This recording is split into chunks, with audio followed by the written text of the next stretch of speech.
మన కీర్తన గ్రంథం చదువుకుని ఉన్నాం. 130వ కీర్తన. యెహోవా అగాధ స్థలములలో నుండి నేను నీకు మొర్ర పెట్టుచున్నాను. ప్రభువా నా ప్రార్థన ఆలకింపుము, చెవియొగ్గిన ఆర్తధ్వని వినుము. ఇదంటూ ఉన్నాడు, యెహోవా అగాధ స్థలములో నుండి నేను నీకు మొర్ర పెట్టుచున్నాను. ఎక్కడి నుండి మొర్ర పెడుతున్నాడు? అగాధ స్థలములలో నుండి.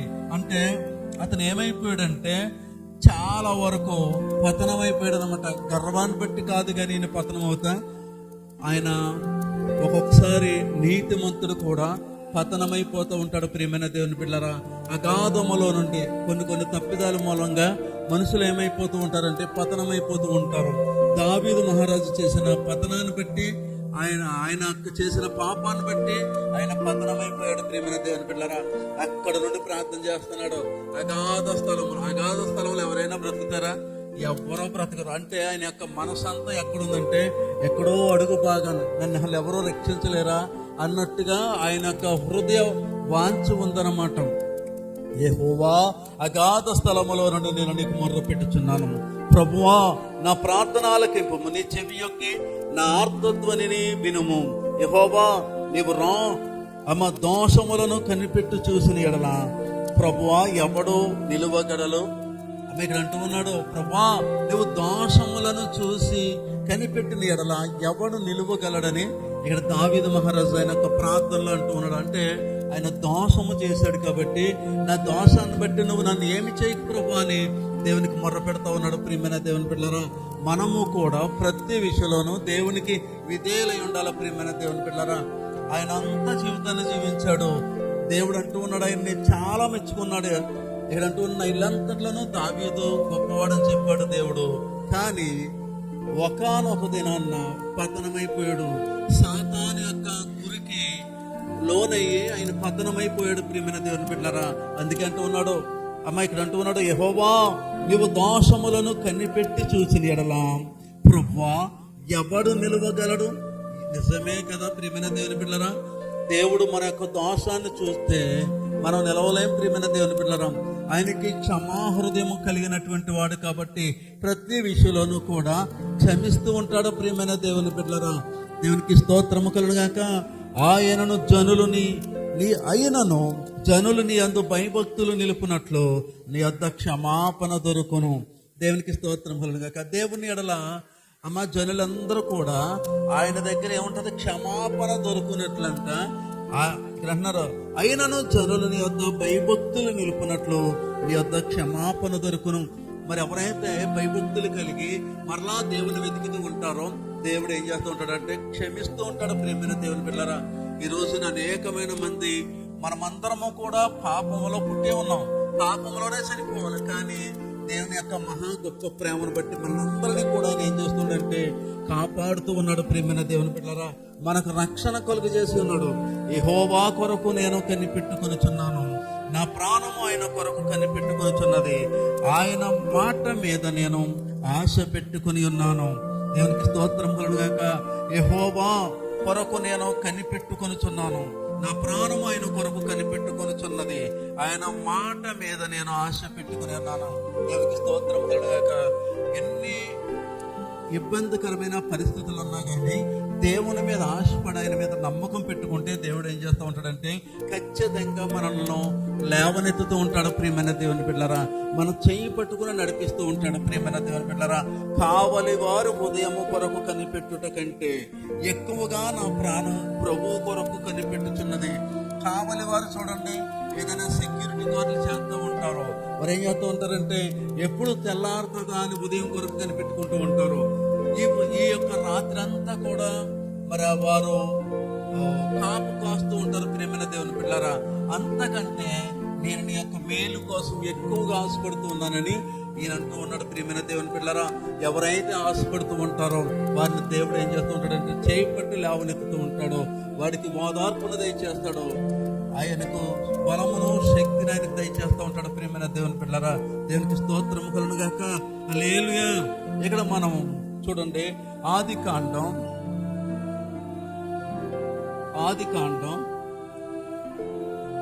27వ అధ్యాయం 15వ వచనం చదువుకుందాం. 27వ అధ్యాయము 15వ వచనం చదువుకుందాం. ఇక్కడ మనం చూసినట్లయితే మరియు అమ్మ ఇస్సాకుకి ఎవరున్నారు? 2 కుమారులు ఉన్నారు, యాకోబు యాకోబు. ప్రియమైన దేవుని బిడ్డలారా, యాకోబేమో అమ్మతోటి ఉంటాడు. అమ్మ ఇక్కడ చూడండి, తండ్రితో పాటు ఒకడుంటే ఇక్కడ తల్లితో పాటు ఒకడు ఉంటున్నాడు. అంటే నేను నిజంగా ఇది నాకు చాలా నచ్చని పనిది. తల్లిదండ్రులైన వారు ఎవరైనా సరే అందరినీ సమపాలనలో చూడాలి, సమానంగా చూడాలి. ప్రియమైన దేవుని బిడ్డలారా, ప్రతి విషయంలోనూ కూడా హెచ్చు తగ్గులు ఉండకూడదు, చూపులో హెచ్చు తగ్గులు ఉండకూడదు. మన తల్లిదండ్రులు కాబట్టి ఒకే చూపు కలిగి ఉండాలి. చాలా మంది అలా ఉండరు. మరి ఇక్కడ మొదటి సంతానాల్లోనే ఇక్కడ మనం చూసినట్లయితే ఇక్కడ ఇస్సాకు పెద్ద కుమారుడు ఎవరంటే యాకోబు. ఆయన సొగసైన వస్త్రములు ఎంట తన యొద్ద ఉండెను గనుక రెబెకా వాటిని తీసి చిన్న కుమారుడు యాకోబునకు తొడిగించి, అమ్మ దేవునికి స్తోత్రం కలుగాక.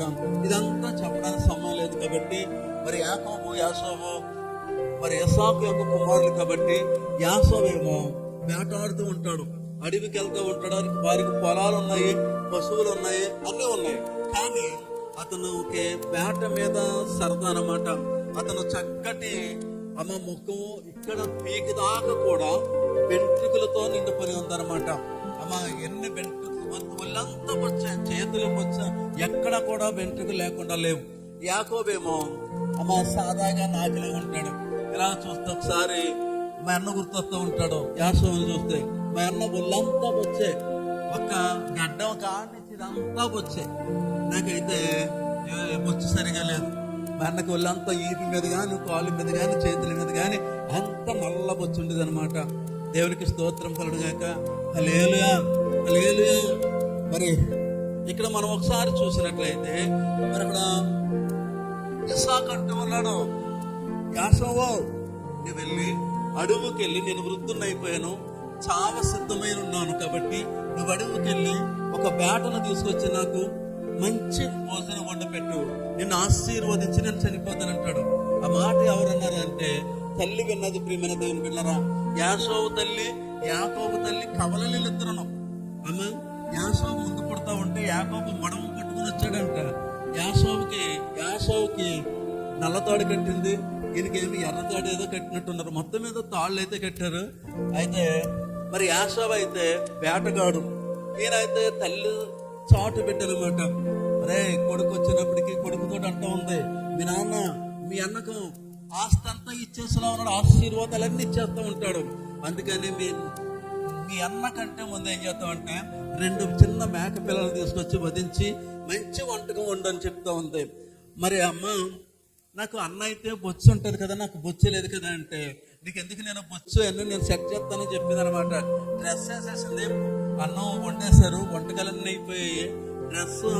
మరి ఇక్కడ చూడండి 15వ వచనం చూస్తే, మరియు తన జ్యేష్ఠ కుమారుడు యాకోబునకు సొగసైన వస్త్రములు ఎంట తన యొద్ద నుండెను.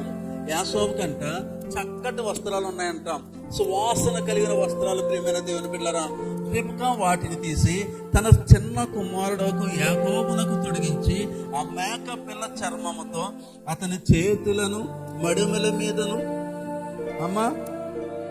మెడ మీదను నునుపు భాగములను కప్పేనంట. దేవునికి స్తోత్రం కలుగాక. మెడ మీద కప్పింది, ఇలా చేతుల మీద కప్పేసింది. మేక పిల్ల చర్మం అంటే వెంట్రుకల కోసం. ప్రియమైన దేవుని బిడ్డలారా, దేవునికి స్తోత్రం కలుగా. తాను సిద్ధపరిచిన రుచిగల భోజ్యములను రొట్టె తన కుమారుడు యాకోబు చేతికి ఇయ్యగా అతడు తన తండ్రి యొద్దకు వచ్చి నా తండ్రి అని పిలవగా అతడు ఏమి నా కుమారుడా నీవెవరు అని అడిగాను. అందుకు యాకోబు నేను యాకోబును. మాట మార్చాడు కానీ సరిగా లేదు. ప్రియమైన దేవుని బిడ్డలారా, అప్పుడే యాకోబు మిమిక్రీ చేశాడు అనమాట. యాకోబుని యాకోబు మాట అయితే కొంచెం తేడా ఉంటుంది అనమాట. నేను యాకోబుని అంటాడు కదా, ఆ యాకోబు అయితే నేను యాకోబుని అన్నాడు. అయితే ఇక్కడ అంటూ ఉన్నాడు, అందుకే యాకోబు నేను యాకోబును జ్యేష్ఠ కుమారుడును, నీవు నాతో చెప్పిన ప్రకారము చేసి ఉన్నాను. నీవు నన్ను దీవించుటకై దయచేసి లేచి కూర్చుండి నేను వేటాడు తెచ్చిన దానిని తినమనను. అప్పుడు ఇస్సాకు నా కుమారుడా ఎంత శీఘ్రముగా ఎట్లు నీకెట్లు దొరికినని అడుగగా అతడు, నీ దేవుడైన యెహోవా నా ఎదుటకి దానిని రప్పించుట చేత అని చెప్పిన. దేవునికి స్తోత్రం కలుగాక. వేటకెళ్ళినవాడు ఒకసారి వచ్చేస్తాడా? ఏ వేట దొరికేస్తుందా? చూడాలి. బాణాలట్టుకెళ్ళాడు. వెన్నట్టుకెళ్ళిన తర్వాత ఏదో చోటుని ఎక్కడో వేసుకుని వస్తాడు. కనీసం 2-3 గంటలు ఆడుతుంది అనమాట వేటాడటానికి.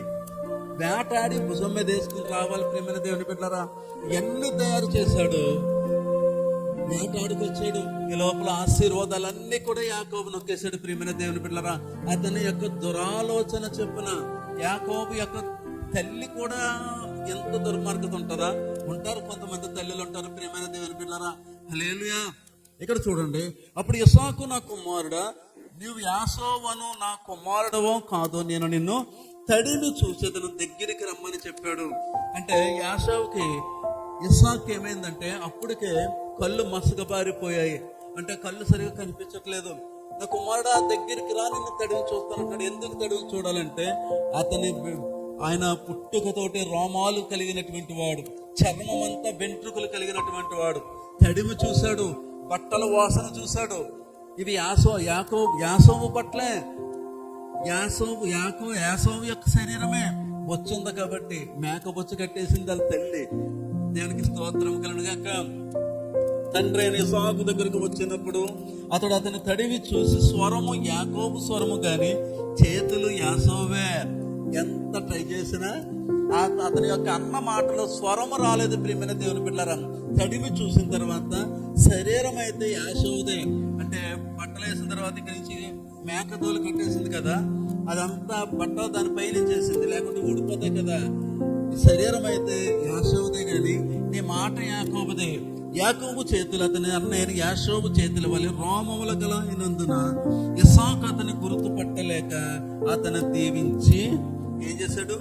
దీవించేశాడు. ప్రియమైన దేవుని బిడ్డలారా, యాషోబును నా కుమారుడవు నీవేనా అని అడుగుగా యాకోబు నేనే నేను అనేకమైన దీవులు ఇచ్చేసాడు. ప్రియమైన దేవుని బిడ్డలారా, నాకు ఇది చాలా బాధ కలుగుతూ ఉంటది.